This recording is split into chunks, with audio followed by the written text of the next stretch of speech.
Opinions and stories around the game we love, told by your favorite storytellers. Stay up to date with all things cricket. Subscribe to Crickbuzz's YouTube channel and press that bell icon now.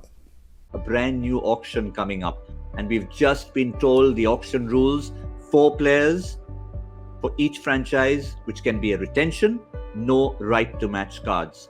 Harsha, let me come straight to you. What is the first ramification of this new rule?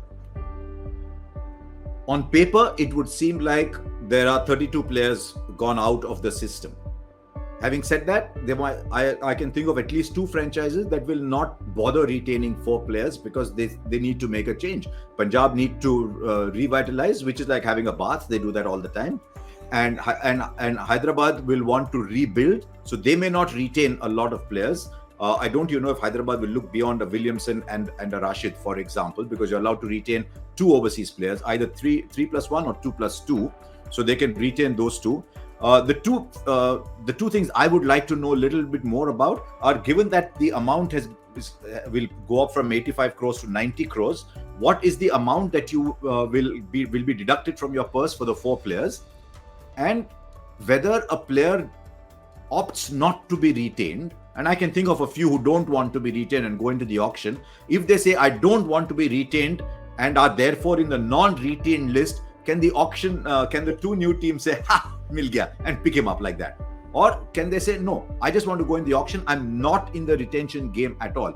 That is something that we need a clarification on, because say, as is being rumored, that KL Rahul doesn't want to continue playing for Punjab. So he said, I want to go back in the auction. But the moment he goes out of Punjab, he's not retained. Suppose Ahmedabad says, Dikra, Ayya. Then what do you do?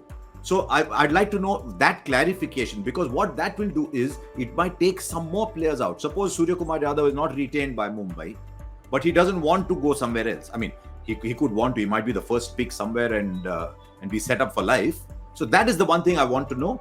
But, because T20 has grown so much, I don't think it's taking away as many good players, because there's still quite a few good players left. There certainly are, but yeah, just to finish up on those rules: 4 players, of course, for each of these 8 existing franchises. That's 32 in the numbers, the division that Harsha mentioned. And Joy, for the 2 new teams, it's 3 players each, 3 flesh players each, who they can then go for. So that really means that it's after those 32 get finished, they get to pick from still quite a few decent players. Yeah, I mean, really what you're saying is therefore 40 top players go out of the auction. It won't exactly be that, because as Harsha said, you're going to have 38. To Sorry, 38. No, sorry to interrupt you. 38 players. Yeah, 38 players. Yeah, 38 players. Yeah. So 32, sorry, 3 each. But I think the basic thing that you're going to have, the basic problem that you're going to have is 38 players going out. It may also be 35, 36, because as Harsha said, that some teams may not retain that many. The big problem is basically Indian domestic players, because what it effectively means is that there's a 25% increase in good Indian players that you need.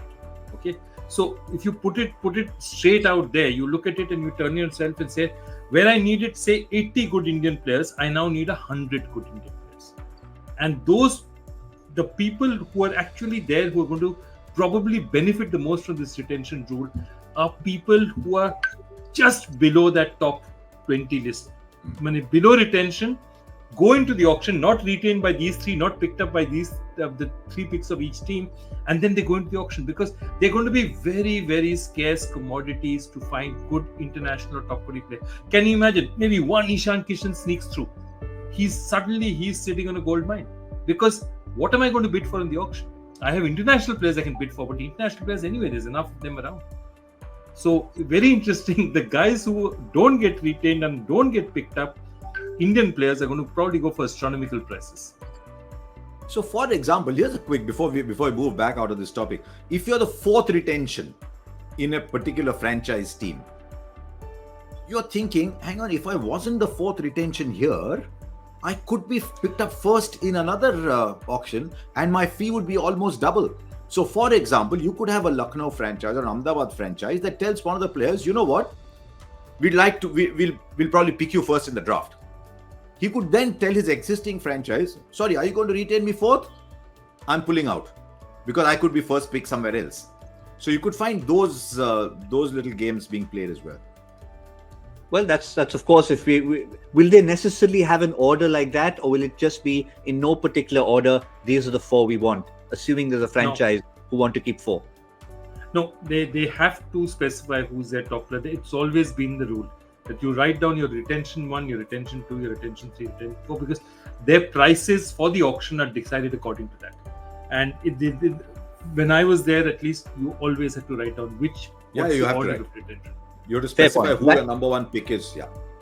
That pretty much settles that. So that could be interesting for, as you said, your 3rd or maybe your 4th retention, because they're definitely. But see, it opens one little loophole out here, which perhaps, I mean, they might have found a better way of doing it, which is that if I want to retain you, I can find other ways of basically making you happy.